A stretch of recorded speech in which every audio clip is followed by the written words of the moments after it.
ఈరోజే రంభా తృతీయ. ప్రతి సంవత్సరం జ్యేష్ఠమాసంలోని శుద్ధ తదియ రోజు రంభా తృతీయను జరుపుకుంటారు. హిందూ పంచాంగంలో చైత్ర వైశాఖాల తర్వాత వచ్చే జ్యేష్ఠం మూడవది. ప్రతి నెలకి దానిదైన ప్రత్యేకత ఉంటుంది. జ్యేష్ఠంలో ముఖ్యమైన పండుగలు కొన్ని ఉన్నాయి. అందులో ప్రత్యేకించి జ్యేష్ఠ శుద్ధ తదియ. దీనిని రంభా తృతీయ, రంభావ్రతమని పిలుస్తారు. స్మృతి కౌస్తుభం, పురుషార్థ చింతామణి మొదలైన గ్రంథాలలో దీని ప్రస్తావనను రంభా తృతీయ అని కనిపిస్తుంది. చాలామందికి అసలు ఈ రంభావ్రతం అంటే తెలియదు. ఎలా చేస్తారు, ఎందుకు చేస్తారు అని. రంభ అనగానే అప్సరస అనుకుంటారు చాలామంది. కానీ అరటి చెట్టుకు మరో పేరు రంభ. కనుక రంభావ్రతం అనగానే రంభ అనే అప్సరసను పూజించడం అనుకోవడం సరికాదు. దైవ అంశతో కూడిన అరటి చెట్టును పూజించడమే రంభావ్రతం. మంచి భర్త కోసం, అన్యోన్యమైన దాంపత్యం కోసం మహిళలు ఈ వ్రతాన్ని ఆచరిస్తారు. మరి ఆ కథ ఏంటో ఇప్పుడు తెలుసుకుందాం. పూర్వం ఒకసారి తపోనిష్టలో ఉన్న పరమశివునికి ఉపచారాలు చేయడానికి పార్వతి తండ్రి అయిన హిమవంతుడు తన కుమార్తె అయిన పార్వతిని నియమించాడు. ఆమె పైన శివుడికి ప్రేమ కలిగించాలని అదే సమయంలో మన్మథుడు తన మన్మథ బాణాలను సరాసరి శివుడిపైనే ప్రయోగించాడు. దీంతో రుద్రుడి మనసు చెదిరింది. దీంతో రుద్రుడికి కోపం వచ్చింది. కోపం వచ్చిన రుద్రుడు ఆగ్రహం పట్టలేక తన మూడవ కన్ను తెరిచి మన్మథుణ్ణి భస్మం చేశాడు. శివుడు తర్వాత అక్కడి నుంచి వెళ్ళిపోయాడు. ఇక పార్వతీదేవి చిన్నబుచ్చుకుని ఇంటికి చేరుకుంది. అలా ఇంటికి వెళ్ళిన వెంటనే ఆమెను తల్లి ఎదురెళ్లి కౌగలించుకుంది. కన్నీరు కార్చిన గిరిజని ఆమె తల్లి తన భర్త దగ్గరకు తీసుకువెళ్ళింది. అక్కడ హిమవంతుడు సప్తమహాముళ్లతో కూర్చుని సంభాషిస్తున్నాడు. వారికి ఆయన తన కుమార్తె మనోరథం గురించి చెప్పగా అందులో ఒకరైన భృగువు ఇలా పలికారు. అమ్మాయి, ఒక వ్రతముంది. అది నువ్వు చక్కగా ఆచరిస్తే ఆ పరమశివుడు నీకు భర్త అవుతాడు అని చెప్పాడు. అందుకు సంతోషించిన పార్వతీదేవి అలాగనే మహాముని దయతో ఆ వ్రతాన్ని ఎలా చేయాలో తెలపండి అని వినయంగా కోరింది. దానికా ముని సంతోషించి, బిడ్డ, ఆ వ్రతాన్ని పెద్దలు రంభావ్రతమని అంటారు. అసలు రంభ అనగా అరటి చెట్టు అని అర్థం. ఆ వ్రతాన్ని జ్యేష్ఠ శుద్ధ తదినాడు ఆచరించాలి. ఆ రోజు ఉదయం తలారా స్నానం చేసి అరటి చెట్టు మొదట అలికి ముగ్గు పెట్టాలి. రంభకు అధిష్టాన దేవత సావిత్రి కనుక అరటి చెట్టు కింద సావిత్రీదేవిని పూజించాలని చెప్పాడు భృగు మహర్షి. దానికి పార్వతీదేవి ఇలా చెప్పింది. మహాశయ, సావిత్రీదేవి ఎలా అరటి చెట్టుకు అధిష్టాన దేవత అయిందని ప్రశ్నించింది. దానికి భృగువు ఇలా చెప్పాడు. సావిత్రి, గాయత్రి ఇద్దరూ బ్రహ్మదేవుడికి భార్యలు. తన సౌందర్యం చూసుకుని గర్వంతో సావిత్రి తాను బ్రహ్మదేవుడి వద్దకు వెళ్లడం మానేసింది. గాయత్రీదేవి ఆమెకు చాలాసార్లు చెప్పి చూసింది. అయినా సావిత్రి వెళ్ళలేదు. దానితో తీవ్రంగా కోపగించిన బ్రహ్మ, మానవ లోకంలో బీజం లేని చెట్టుగా పుట్టు, ఈ లోకం వదిలిపో అని సావిత్రిని శపించాడు. అంతటా తన తప్పు అర్థమై పశ్చాత్తాపం చెందిన సావిత్రి బ్రహ్మ కాళ్ళ మీద పడి తన్ని మన్నించమని ప్రార్థించింది. కాని బ్రహ్మకు ఆమెపై దయ కలగలేదు. ఇక గత్యంతరం లేని సావిత్రి భూలోకానికి వెళ్లి అరటి చెట్టుగా పుట్టింది. అక్కడ ఆమె 5 సంవత్సరాలు బ్రహ్మ గురించి తపస్సు చేసింది. అంతటా బ్రహ్మ మనస్సు అప్పటికి కరిగింది. అంతటా బ్రహ్మ సావిత్రి ముందు ప్రత్యక్షమయ్యాడు.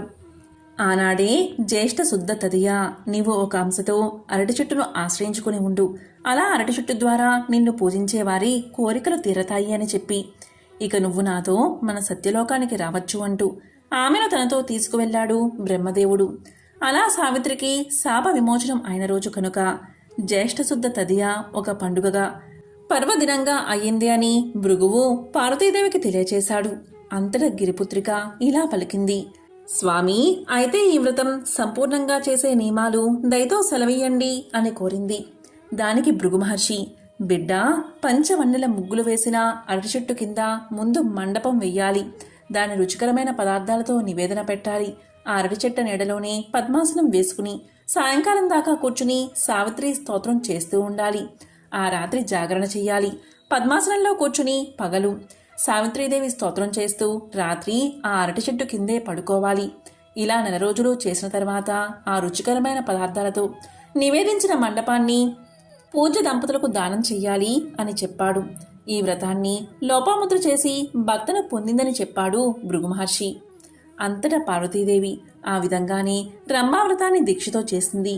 ఆ దీక్షకు మెచ్చి పరమశివుడు ప్రత్యక్షమై ఆమెను వివాహం చేసుకున్నాడు. ఇదే ఆ రంభా వ్రత కథ. కుటుంబంలో కలతలు ఉన్నవారు, వివాహం కానివారు ఈ వ్రతాన్ని ఆచరించడం వల్ల ఉత్తమ ఫలితాలు పొందుతారని భక్తుల నమ్మకం. అంతేకాదు ఈ రంభా వ్రతాన్ని ఆచరించడం వల్ల మనోభీష్టం నెరవేరుతుందని, అంతేకాదు యువతులు ఈ వ్రతాన్ని అంకితభావంతో ఆచరించడం వల్ల వివాహయోగం కలగడమే కాకుండా కలకాలం సౌభాగ్యంతో సంతోషమైన జీవితాన్ని కొనసాగిస్తారని పురాణాలు చెబుతున్నాయి. ఎంతో విశేషమైన ఈ కథను విన్నవారికి ఆ మహాశివుడి పరమేశ్వరుల అనుగ్రహం తప్పకుండా కలుగుతుంది. సముద్ర మదన సమయంలో సముద్రం నుంచి ఉద్భవించిన అప్సరస అయిన రంభకు ఈ రోజు అంకితం చేయబడింది. కొన్ని హిందూ వర్గాలకు చెందిన మహిళలు ఈ రోజున ఆమెను పూజిస్తారు. ముఖ్యంగా ఉత్తర భారతదేశంలో స్త్రీ సౌందర్యానికి, స్నేహశీలతకు ప్రతీకగా నిలిచే అప్సర అయిన రంభ సముద్ర మదన సమయంలో సముద్రం నుంచి వెలువడిన 14 రత్నాల్లో ఒకటి. కొన్ని ప్రాంతాల్లో రంభా తృతీయను లక్ష్మీదేవి పూజతో సమానంగా భావిస్తారు. గోధుమలు, ధాన్యం మరియు పువ్వులను సమర్పించి ఆమెను ప్రసన్నం చేసుకుంటారు. ఆ రోజు పూజించబడే దేవత సౌందర్యమే దీనికి కారణం. కొన్ని ప్రాంతాల్లో మాతా సతీదేవికి కూడా ప్రార్థనలు చేస్తారు. మరి ఎంతో పవిత్రమైన విశేషమైన ఈ రోజు ఈ కథను వింటే చాలు ఆ శివపార్వతుల సంపూర్ణ అనుగ్రహం మీకు లభిస్తుంది. మరి ఆ కథ ఏంటో ఇప్పుడు తెలుసుకుందాం. దైత్యరాజు బలిచక్రవర్తి యొక్క రాజ్యం 3 లోకాల్లోనూ విస్తరించింది. దీనివల్ల భారతదేశంతో సహా దేవతలందరూ భయభ్రాంతులకు గురయ్యారు. వారు తమ రాజ్యాన్ని తిరిగి పొందాలని కోరుకున్నారు. అందువల్ల బ్రహ్మదేవుడితో పాటు దేవతలందరూ ఒక పరిష్కారం కోసం విష్ణుమూర్తిని ఆశ్రయించారు. ఆ విధంగా బ్రహ్మదేవుడు దేవతలతో కలిసి దేవతల స్థానాన్ని పునరుద్ధరించమని మహావిష్ణువు వద్దకు వెళ్లాడు. విష్ణుమూర్తి దేవతలు మరియు దైత్యుల సమిష్టి కృషితో సముద్ర మదనానికి ఆదేశించాడు. శ్రీ సాగర సముద్ర మదనం నుంచి లభించే అమృతాన్ని సేవిస్తేనే వారు తమ అధికారాన్ని తిరిగి పొందగలరని ఆయన దేవతలకు తెలియజేశాడు. సముద్ర మదనాన్ని నిర్వహించడానికి విష్ణుమూర్తి తాబేలు రూపంలో అవతరించాడు. సముద్ర మదనాన్ని సులభతరం చేయడానికి ఆయన మందరాచల పర్వతాన్ని తన వీపుపై మోసాడు. ఈ విధంగా సముద్ర మదనం నుంచి అనేక వస్తువులు లభించాయి. ఈ మదనం నుంచి ఒక అప్సర, రంభ మరియు ఒక కల్పవృక్షం కూడా లభించింది. ఈ 2 దేవలోకంలో స్థానాన్ని పొందాయి. చివరగా ఈ మదనం నుంచి అమృతం లభించింది. దేవతలు ఆ అమృతాన్ని స్వీకరించి తమ శక్తులను తిరిగి పొందారు. ఆ తరువాత ఇంద్రుడు దైత్యరాజైన బలిని ఓడించి ఇంద్రలోకాన్ని తిరిగి స్వాధీనం చేసుకున్నాడు. ఒకప్పుడు ఇంద్రుడు మాయాధర అనే అసుర సేనాధిపతిని సంహరించి ఆ విజయానికి గుర్తుగా ఒక ఉత్సవాన్ని నిర్వహించాడు. ఆ ఉత్సవంలో రంభ తన గురువైన తుంబురుని ముందు నాట్యం చేసింది. ఆ కార్యక్రమానికి పురూరవుడు కూడా హాజరయ్యాడు. అతను నాట్యంలో రంభ చేసిన తప్పులను చూసి ఆమెను ఎగతాళి చేశాడు. అంతేకాదు రంభ గురువైన తుంబురుని కంటే తానే నాట్యంలో గొప్ప గురువని అతను చెప్పుకున్నాడు. దీంతో ఆగ్రహించిన తుంబురుడు పురూరవుడు తన భార్య ఊర్వశికి దూరమవుతాడని శపించాడు. ఒకప్పుడు చిత్రకూట పర్వతం మీద సుసేనుడు అనే రాజు ఉండేవాడు. ఆ అందమైన యువరాజు ఒకసారి తన రాజభవనానికి దగ్గరలో ఉన్న తామర కొలనులో ఒంటరిగా కూర్చున్నాడు. ఒకసారి రంభ ఆకాశంలో ఆ కొలను మీదుగా వెళ్తున్నప్పుడు ఆమె కళ్ళు సుషేనుడి కళ్ళను కలిశాయి. వెంటనే ఆమె అక్కడే దిగివచ్చింది. వారిద్దరి మధ్య జరిగిన సుదీర్ఘ సంభాషణ వారి వివాహానికి దారితీసింది. రంభ ఒక అప్సర స్త్రీ అని తెలియకుండా సుషేనుడు ఆమెతో చాలా కాలం పాటు జీవితాన్ని ఆస్వాదించాడు. ఆమె గురించిన నిజాలు తెలుసుకోవడానికి అతను ఎన్నోసార్లు ప్రయత్నించాడు. కానీ ప్రయోజనం లేకపోయింది. రంభ తన సొంత స్వర్గం గురించి కనీసం ఆలోచించలేదు. ఆమె సహచరి అయిన ఒక యక్షి సుషేనుడి రాజ్యమంతటా బంగారాన్ని కురిపించింది. కాలక్రమేణా రంభ ఒక అందమైన ఆడపిల్లకు జన్మనిచ్చింది. అప్పుడు ఆమె రాజుతో ఇలా పలికింది: నా పేరు రంభ, నేను ఒక అప్సర స్త్రీని. నీ మీద ఉన్న ప్రేమ వల్లే ఇప్పటి వరకు నీకు భారీగా ఉన్నాను అని చెప్పింది. కానీ ఇప్పుడు మనకి ఒక కుమార్తె పుట్టింది కనుక శాప ప్రభావ కారణంగా భూలోకంలో ఉండవలసి వచ్చిందని, ఎప్పుడైతే ఒక బిడ్డకు జన్మనిస్తానో అప్పుడు నా శాపం తొలగిపోతుందని, అందుకే ఇన్నాళ్ళు నీతో ఉన్నానని, ఇప్పుడు బిడ్డ పుట్టింది కనుక తనని విడిచి వెళ్ళిపోతున్నానని చెప్పింది. అదేవిధంగా భర్తతో ఇలా పలికింది: మన కుమార్తెకు సక్రమంగా వివాహం జరిగితే మనిద్దరం స్వర్గంలో కలుసుకుంటామని హామీ ఇచ్చి రంభ స్వర్గానికి వెళ్ళిపోయింది. ఇక సుషేనుడు ఆ బిడ్డకు సులోచన అనే పేరు పెట్టాడు. ఆమె యుక్త వయస్సుకు రాగానే అతను ఆమెకు వత్స మహర్షితో వివాహం చేసి ఆ తరువాత దేవలోకానికి చేరుకున్నాడు. అక్కడికి వెళ్ళి రంభతో చాలా కాలం పాటు సుఖంగా జీవించాడు. ఈ రోజే రంభా తృతీయ. ఈ పండుగ సందర్భంగా వివాహిత స్త్రీలు ప్రధానంగా తమ భర్తల దీర్ఘాయు కోసం ఉపవాసం ఉంటారు. రంభను శ్రీ లక్ష్మీ స్వరూపంగా, శక్తి స్వరూపంగా భావించి పూజిస్తారు. మరి రంభా తృతీయ కథ ఏంటి అంటే, ఒకప్పుడు ఒక సంతోషకరమైన బ్రాహ్మణ దంపతులు ఉండేవారు. వారు క్రమం తప్పకుండా లక్ష్మీదేవిని పూజించేవారు. అయితే ఒకరోజు ఆ బ్రాహ్మణుడు పని మీద ఊరు వెళ్ళవలసి వచ్చింది. అతను ఆ విషయాన్ని బ్రాహ్మణికి వివరించి పనికి బయలుదేరాడు. అయితే చాలా రోజుల వరకు బ్రాహ్మణుడు తిరిగి రాకపోవడంతో బ్రాహ్మణి చాలా కలత చెందడం మొదలుపెట్టింది. ఆమె ఎంతో బాధతో ఉండేది. ఒక రాత్రి తన భర్తకు ప్రమాదం జరిగినట్టు ఆమె కల వచ్చింది. ఆమె ఆ కల నుంచి మేల్కొని బాధపడడం మొదలుపెట్టింది. ఎంతగానో ఏడ్చింది. సరిగ్గా అదే సమయంలో లక్ష్మీదేవి ఒక ముసలమ్మ వేషంలో వారి ఇంటికి వచ్చింది. ఆ ముసలమ్మ బ్రాహ్మణిని ఆమె దుఃఖానికి కారణమడిగింది. అప్పుడు బ్రాహ్మణి జరిగిన కథనంతా ఆ ముసలవ్వకు తెలియజేసింది. అప్పుడు ఆ ముసలవ్వ ఇలా పలికింది: చూడమ్మా, జ్యేష్ఠ మాసంలో వచ్చే రంభా తృతీయ రోజున ఉపవాసం ఉండు. అప్పుడు నీ భర్త పూర్ణ ఆరోగ్యంతో తిరిగి ఇంటికి వస్తాడు అని చెప్పింది. ఆ వృద్ధురాలు చెప్పినట్లే ఆ బ్రాహ్మణి రంభా తృతీయ రోజున ఉపవాసం ఉండి పూజలు చేసింది. ఆ ఉపవాస ఫలితంగా ఆమె భర్త క్షేమంగా ఇంటికి తిరిగి వచ్చాడు. రంభా తృతీయ ప్రభావంతో బ్రాహ్మణి తన భర్తను ఎలాగైతే కాపాడగలిగిందో అలాగే ఉపవాసాన్ని పాటించే మహిళలందరి భర్తలను కూడా అది కాపాడుతుంది. పూర్వకాలంలో కుండినము అనే పట్టణం సింధు దేశంలో ఉండేది. ఆ పట్టణంలో కౌండిన్య నామంతో ఒక బ్రాహ్మణుడు ఉండేవాడు. అతని భార్య పేరు గుణశీల. ఆమె వివాహం జరిగిన దగ్గర నుంచి ఎప్పుడు చూసినా ఏడుస్తూనే ఉండేది. ఆ బ్రాహ్మణ జంటకు కొడుకులు, కూతుళ్ళు, కోడళ్ళు, అల్లుళ్ళు ఉన్నారు. ఆమెకు సకల భోగభాగ్యాలు ఉన్నా కాని ఎప్పుడూ కూడా ఎందుకు ఏడుస్తుందో ఎవరికి అర్థం అయ్యేది కాదు. ఈమె ఏడుపు విని చుట్టుపక్కల వాళ్ళంతా ఎందుకు ఈమె ఇలా ఏడుస్తుంది, ఈమె అరుపులు వింటుంటే దరిద్రానికి సంకేతంగా అనిపిస్తుంది అని తిట్టుకునేవారు. ఈమె ఏడవడానికి ఏదో ఒక వంక చూసుకునేది. పిల్లి చచ్చినా, ఇంట్లో బల్లి చచ్చినా, వీధిలో కుక్క చచ్చినా దాన్ని ఒడిలో పెట్టుకుని ఏడుస్తూనే ఉండేది. కాని విధి మాత్రం ఈమెకు అనుకూలంగా లేదు. ఇలా ఒకరోజు ఇంట్లో పిల్లి చనిపోతే దాన్ని ఒడిలో పెట్టుకుని ఏడుస్తూ కూర్చుంది. ఆమె ఎప్పుడైతే దాన్ని ఒడిలో పెట్టుకుని ఏడుస్తూ ఉందో వెంటనే ఆ పిల్లి చచ్చింది కాస్త బతికిలేచి వెళ్ళిపోయింది.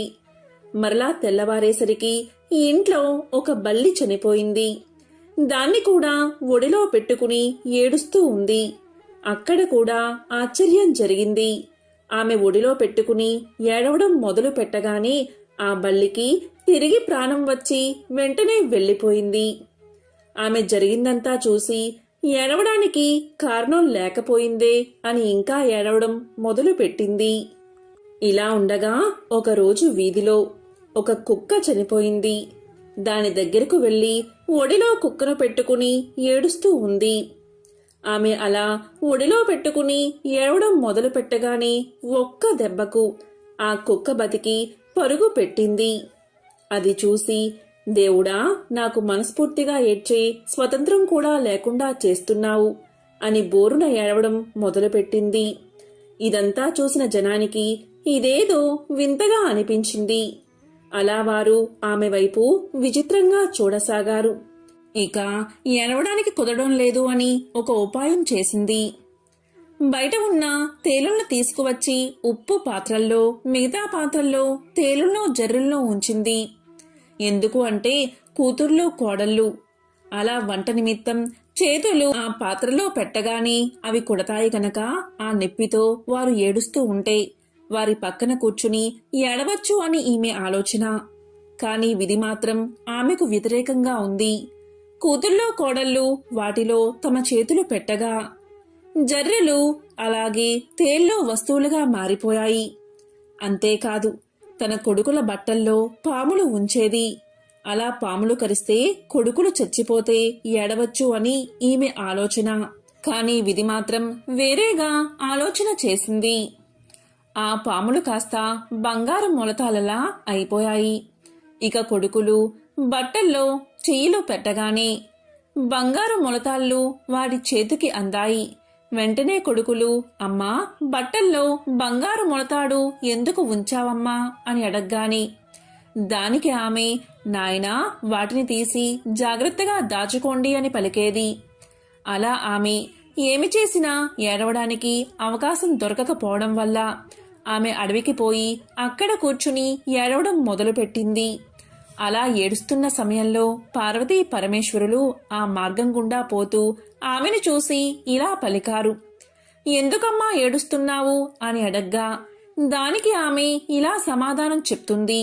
ఓ మహనీయ దంపతుల్లారా, నాకు అష్టైశ్వర్యాలు ఉన్నాయి, కానీ ఎప్పుడు ఏడవాలనే బుద్ధి పుడుతుంది.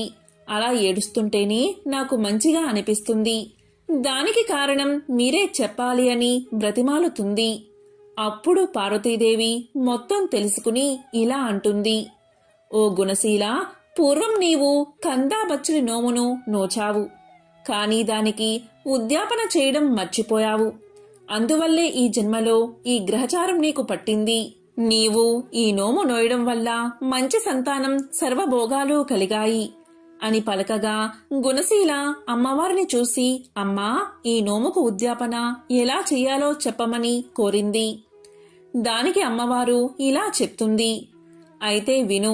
వెండితో కంద దుంపను చేయించు, బంగారంతో బచ్చలి తీగ చేయించు, మంచి కంద సేరు, బచ్చలి అరసేరు, 5 మానికల బియ్యం, పసుపు కుంకుమలతో, నల్ల పూసలు, రవికల గుడ్డలు, మెట్టెలు, మంగళ సూత్రాలతో, ముత్తైదువులకు దక్షిణ తాంబూలాలతో వాయనాలు సమర్పించు అని పార్వతీదేవికి చెప్పింది.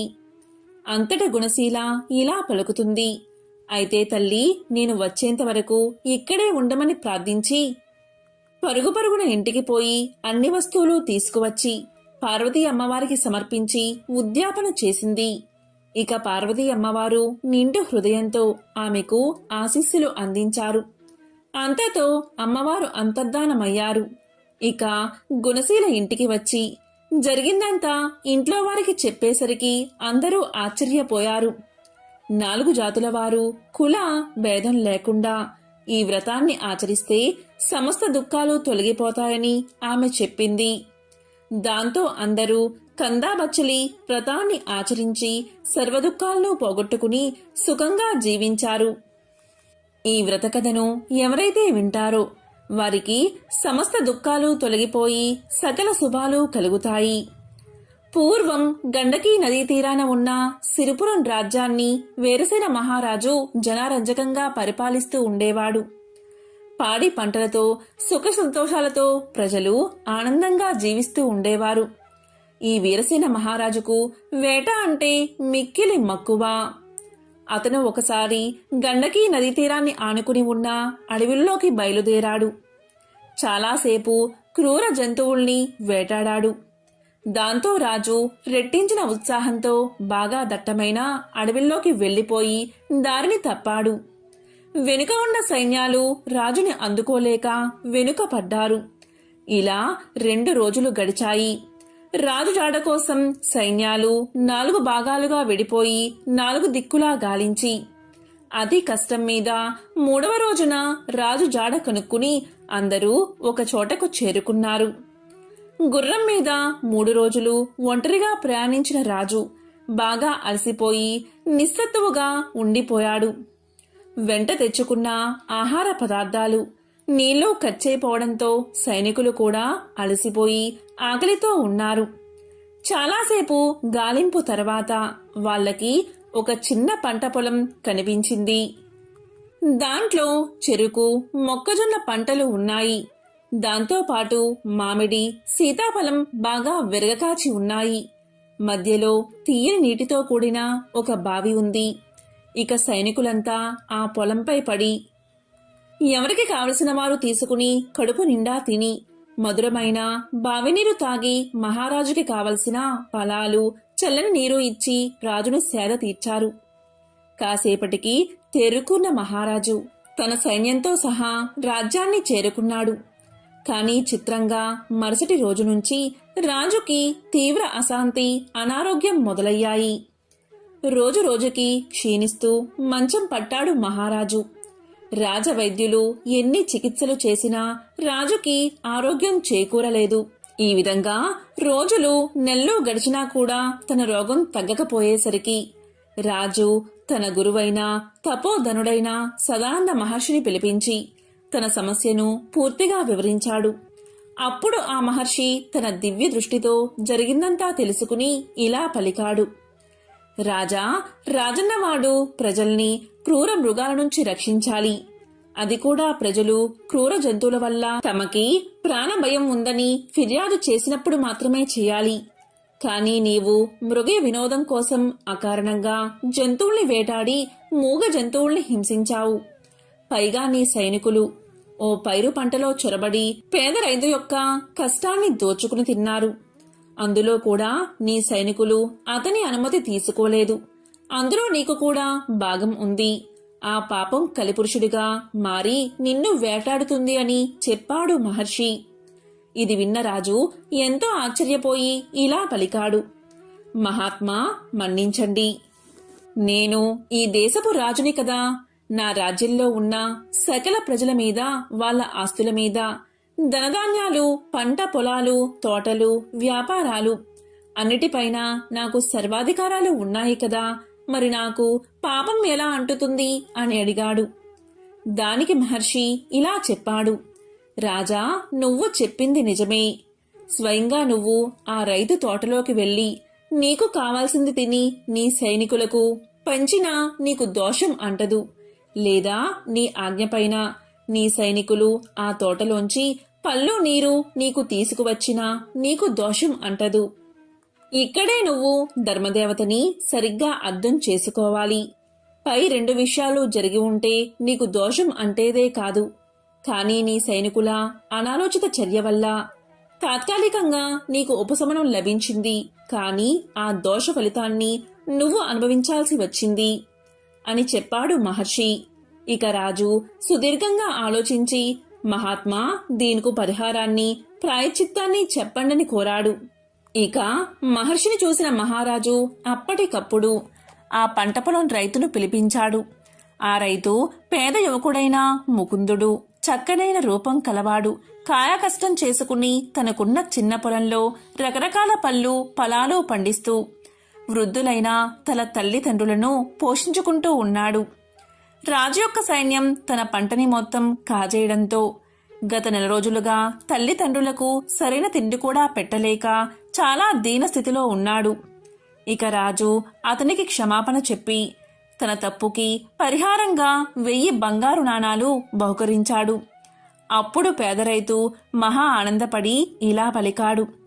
రాజా, ఈ బహుమానంతో జీవితాంతం నా తల్లిదండ్రులకి అస్సలు ఏ లోటు లేకుండా ప్రేమగా పోషించుకుంటాను అంటూ రాజుకి కృతజ్ఞతలు చెప్పి అక్కడి నుంచి వెళ్లిపోయాడు.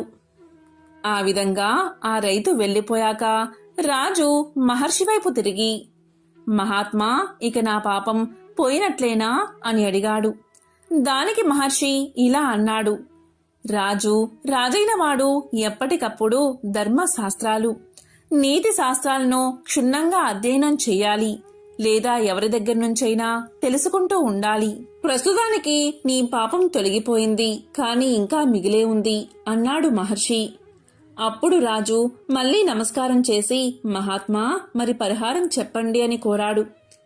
మహర్షి రాజు వంక చూశాడు. అప్పుడు వెంటనే రాజు సదాచార భక్తులైన పండితుల్ని, బ్రాహ్మణోత్తముల్ని మహారాజు సభకు ఆహ్వానించాడు. కొన్ని వందల మంది తరలి వచ్చారు. రాజు వాళ్ళకి జరిగిందంతా వివరించి నెల రోజుల పాటు రైతు కుటుంబాన్ని ఆకలి బాధకి గురిచేసిన పాపం పోగొట్టుకోవడానికి గాను 10,000 బంగారు నాణాలను దానంగా ఇవ్వడానికి సిద్ధపడ్డాడు. కాని ఆ దానం స్వీకరించడానికి ఎవరూ ముందుకు రాలేదు. ఎందుకంటే వాళ్ళు పండితోత్తములు. అలా చేయడం వల్ల ఆ పాపం తాము స్వీకరించినట్లు అవుతుందని వాళ్లకు తెలుసు. ఇక రాజు నిరాశగా వాళ్ల వైపు చూస్తూ ఉండగా విశ్వవేత్తుడు అనే బ్రాహ్మణోత్తముడు లేచి ఆ దానం స్వీకరించడానికి సిద్ధంగా ఉన్నాడని తెలియచేశాడు.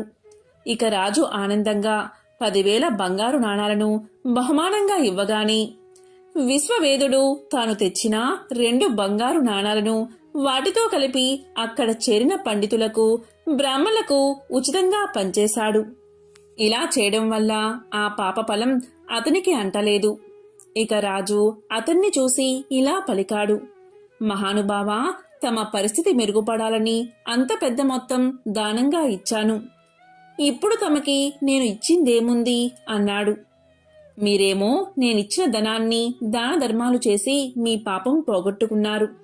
ఇప్పుడు నేను మీకు ఎలా సహాయం చేయగలను అని అడగ్గా దానికి ఆ బ్రాహ్మణోత్తముడు బదులిస్తూ ఇలా అన్నాడు, రాజా, గండకీ నదీ తీరాన ఉభయ సంధ్యల్లో సంధ్యావందనంతో పాటు గ్రామీణుల ఇళ్లల్లో పూజాది శుభకార్యాలలో పౌరహిత్యం చేసుకుంటూ ఉంటాను నేను.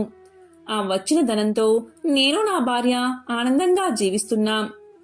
మీరు నాకేమైనా సహాయం చెయ్యాలి అనుకుంటే గండకీ నదీ తీరంలో ఒక అపురూప శివాలయాన్ని నాకు నిర్మించి ఇస్తే చాలు. నా శేష జీవితాన్ని ఆనందంగా గడిపేస్తాను. దాంతో మా ఇద్దరి జీవితాలు ఆ పరమేశ్వరుడి అనుగ్రహం వల్ల పరిపూర్ణమవుతాయి అని చెప్పగా రాజు దానికి ఆనందంగా ఒప్పుకుని ఆ బ్రాహ్మణుడికి శివాలయం కట్టించి ధర్మదేవత యొక్క అనుగ్రహం పొంది ధన్యుడు అయ్యాడు రాజు. కాబట్టి అధికార బలంతో ఇతరుల మనస్సును ఎప్పుడూ నొప్పించరాదు. ఇలా చేస్తే మనశ్శాంతి కరవుతుందని ఈ కథ మనకు తెలియచేస్తుంది. ఎంతో పవిత్రమైన విశేషమైన ఈ రోజు ఈ కథను వింటే చాలు సకల శుభాలు కలుగుతాయి. ఒక బ్రాహ్మణుడికి 5 కొడుకులు ఉన్నారు. వారికి పెళ్లిళ్లు జరిగి భార్యతో హాయిగా కాపురం చేసుకుంటున్నారు. వారిలో 5వ కోడలు కరుళ్ళ గౌరీనోము పట్టింది. ఆమె సూర్యుణ్ణి ఆరాధిస్తూ అత్త సొమ్ము అక్కర్లేదు, మామ సొమ్ము అక్కర్లేదు, పుత్రి సొమ్మొద్దు, పురుషుని సొమ్ము అసలే వద్దు, నా సొమ్ము నాకిమ్ము అని పలికేది. రోజు ఈ విధంగా అండం విన్న అత్తా మామలు, బావా మరదళ్ళు, తోడి కోడళ్ళు భర్తకు ఆమెపై కోపం వచ్చింది. అందరూ కలిసి ఒకరోజు ఆమె నిద్రపోతూ ఉండగా మంచంతో సహా ఆమెను అడవిలో విడిచి వచ్చారు. ఆమె నిద్ర లేచింది.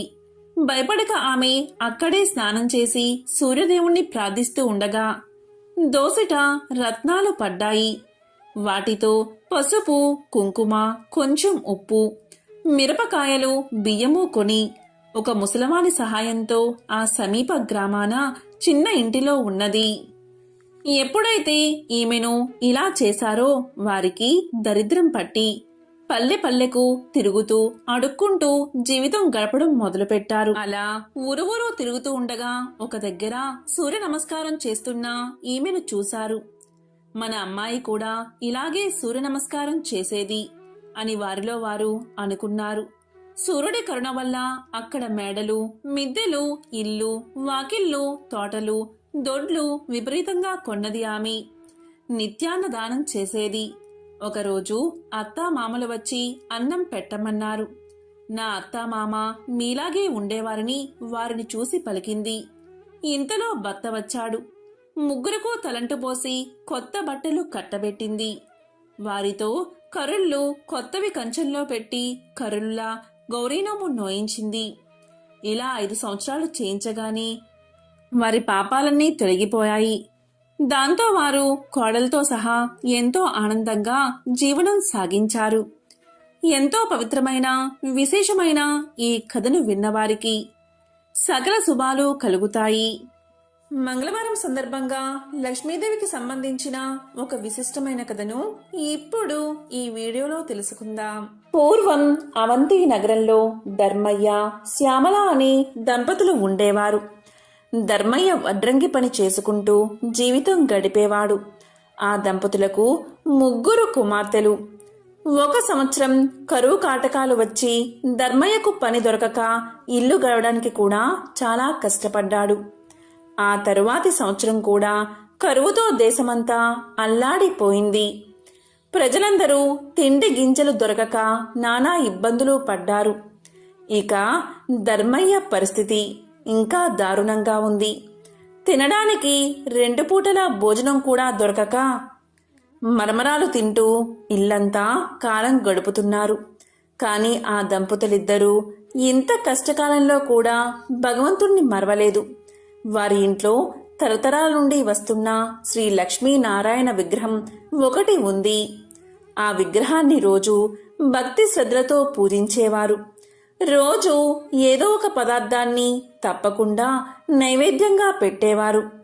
అయితే 2 సంవత్సరాల నుండి కరువు వల్ల ఇంట్లో ఏ పదార్థమూ లేకపోవడం చేత ఈ ఇంటి ఆవరణలోని తులసి మొక్క నుండి ఒక దళాన్ని శ్రీ లక్ష్మీనారాయణలకు భక్తితో కళ్ళుకు అద్దుకుని సమర్పించేవారు. రోజులు ఇలా గడుస్తూ ఉండగా ఒకరోజు రాత్రి 10 గంటల సమయంలో ఎవరో తలుపు తట్టిన శబ్దం వినబడింది. ఈ వేళలో ఎవరు వచ్చి ఉంటారా అని ఆలోచిస్తూ తలుపు తీసిన ధర్మయ్య దంపతులకు మధ్య వయస్కులో ఉన్న ఒక ముత్తైదువు కనిపించింది. ఆమెలో ఏదో ఒక దివ్య తేజస్సు ధర్మయ్యకు గోచరించింది. ఇంత రాత్రివేళ ఇలా ఒంటరిగా వచ్చినా ఈమె ఎవరై ఉంటుందా అని ఆలోచిస్తూ ఉండగా ఆమె వీరితో ఇలా పలుకుతుంది. నాయనా, నేను పొరుగు ఊరు నుండి మా ఊరు వెళుతూ దారి తప్పి ఇటుగా వచ్చాను. రాత్రి కావడం వల్ల దోవ సరిగ్గా తెలియడం లేదు. ఈ రాత్రి మీ ఇంటిలోనే పడుకుని తిరిగి ఉదయాన్నే వెళ్ళిపోతాను అని పలికింది. అప్పుడు ధర్మయ్య దంపతులిద్దరూ ఆమెను లోపలికి రమ్మని ఆహ్వానించారు. అతిథి భగవంతుడితో సమానం కదా, కాని ఆమెకు ఇవ్వడానికి ఇంట్లో ఏమీ కనిపించలేదు. వాళ్ళకి కాసిన్ని మంచినీళ్లు మాత్రమే ఇచ్చారు. ఇంట్లో పడుకోవడానికి ఒక చాప మాత్రమే ఉంది. ఆ రాత్రి ఆమె ఆ చాపపైనే నిద్రించింది. తెల్లవారగానే వెళ్ళడానికి సిద్ధమైంది. అప్పుడు ధర్మయ్య దంపతులిద్దరూ ఆమెతో ఇలా అన్నారు. తల్లి, నీవు తేజస్సుతో సాక్షాత్తు జగన్మాత అయిన శ్రీ మహాలక్ష్మిగా ఉన్నావు. నిన్ను ఒట్టి చేతులతో పంపుతున్నందుకు మాకు ఎంతో బాధగా ఉంది అన్నారు వారిద్దరూ. అప్పుడు ఆమె ఇలా పలుకుతుంది. దంపతులారా, మీరు చింతించవద్దు. మీ ఇంట్లో ఉండడానికి ఒప్పుకున్నారు, అదే చాలు అంది. అప్పుడు శ్యామలమ్మ ఆమెకు బొట్టు పెట్టి పంపించింది. ఆమె వెళ్ళిన తర్వాత కాసేపటికి ఇంట్లో ఏదో చప్పుడు వినిపించింది. ఏమిటా అది అని ఇల్లంతా చూడగా శ్రీ లక్ష్మీనారాయణ విగ్రహం వద్ద నుండి శబ్దం వస్తున్నట్టుగా వారు గమనించారు. అక్కడ కొన్ని బంగారు నాణాలు పడి ఉన్నాయి. అప్పుడు ఆ దంపతులకు జరిగిందంతా అర్థమైంది. రాత్రి తమ ఇంటికి వచ్చింది మరెవరో కాదు, సాక్షాత్తు జగన్మాత శ్రీ మహాలక్ష్మి. ఆ తల్లికి తామేమీ ఇవ్వలేకపోయామే, చెయ్యలేకపోయామే, కనీసం తగిన వసతి కూడా కల్పించలేకపోయామే అని ఎంతో బాధపడ్డారు. ఆ తల్లిని అనేక విధాలుగా స్తుతించారు. శ్రీ మహాలక్ష్మీదేవి అనుగ్రహం వల్ల కలిగిన ధనంతో పిల్లల పెళ్లిళ్లు ఘనంగా జరిపించారు. జీవించినంతకాలం సుఖంగా జీవించి ఎన్నో సత్కార్యాలు చేసి చివరకు ముక్తిని పొందారు. దీపం లక్ష్మీ స్వరూపం. ధర్మయ్య దంపతులు రోజు శ్రీ లక్ష్మీనారాయణ విగ్రహం వద్ద దీపం వెలిగించేవారు. ఎంతటి కష్ట సమయంలో అయినా దీపారాధన మాత్రం మానలేదు. అందువల్ల శ్రీ మహాలక్ష్మీదేవి ఎంతో సంతోషించి వారిని అనుగ్రహించింది. దీపం జ్ఞాన స్వరూపం, దీపం ఐశ్వర్య స్వరూపం. దీపం ఉన్న చోట శ్రీ మహాలక్ష్మి చిరునవ్వుతో ఉంటుంది. ఎవరైతే నిత్యం దీపారాధన చేస్తారో వారు సిరి సంపదలతో తులతూగుతారు. వారికి దేనికి లోటు ఉండదు. ధనధాన్యాలు సమృద్ధిగా ఉంటాయి. ఆ తల్లి అనుగ్రహం ఉన్నవారికి సర్వ సౌభాగ్యాలు లభిస్తాయి. ఓ జగజ్జనని జగన్మాత శ్రీ మహాలక్ష్మి, నీకు ఇవే మా నమస్కారాలు. మంగళప్రదాయిని నీవు, నీకే ఇవి మా ప్రణామాలు. లోకేశ్వరి, నీకు ఇవే మా నమస్కారాలు. భక్తుల కోరికలు తీర్చే కల్పవల్లివి నీవు. నీ కటాక్షం ఉన్నవారికి సర్వ సౌభాగ్యాలు చేకూరతాయి. దేనికి లోటు లేకుండా జీవితమంతా ఆనందంగా గడుస్తుంది. శ్రీ మహాలక్ష్మి కటాక్షం లేనివారు బానిసత్వం, దారిద్ర్యం, అప్పులు, భార్యావియోగం, అనారోగ్యం ఇలాంటి అనేక కష్టాల పాలవుతారు.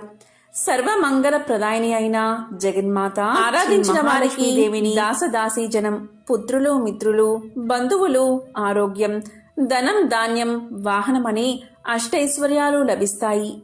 శ్రీ లక్ష్మీనారాయణను ఎవరైతే ఎప్పుడూ మనసులో ప్రార్థిస్తూ ఉంటారో వారికి సర్వ సౌభాగ్యాలు కలుగుతాయి. వారికి ఎటువంటి పరిస్థితుల్లో కూడా ఆపద దరిచేరదు. శ్రీ లక్ష్మీనారాయణులు అన్యోన్యమైన జంట. మత్స్య అవతారంలో శ్రీ లక్ష్మిగాను, కూర్మావతారంలో కూర్మావతిగాను, నరసింహ అవతారంలో శ్రీ మహాలక్ష్మిగాను, వరహ అవతారంలో భూలక్ష్మిగాను, శ్రీరామావతారంలో సీతగాను, శ్రీకృష్ణావతారంలో రుక్మిణిగాను ఆ మహాలక్ష్మి తన పెర్మిటి అయిన శ్రీమన్నారాయణుడితో కలిసి అవతరించింది. ఎంతో పవిత్రమైన విశేషమైన ఈ రోజు ఈ కథలను విన్నా, చదివినా, చెప్పినా, వినిపించినా అష్టదరిద్రాలు తొలగి అష్టైశ్వర్యాలు కలుగుతాయి. లక్ష్మీనారాయణల కటాక్షం మీకు కలుగుతుంది. ఓం నమో నారాయణాయ. ఓం శ్రీ మహాలక్ష్మియే నమః. ఓం శ్రీ మాత్రే నమః. ఓం నమః శివాయ.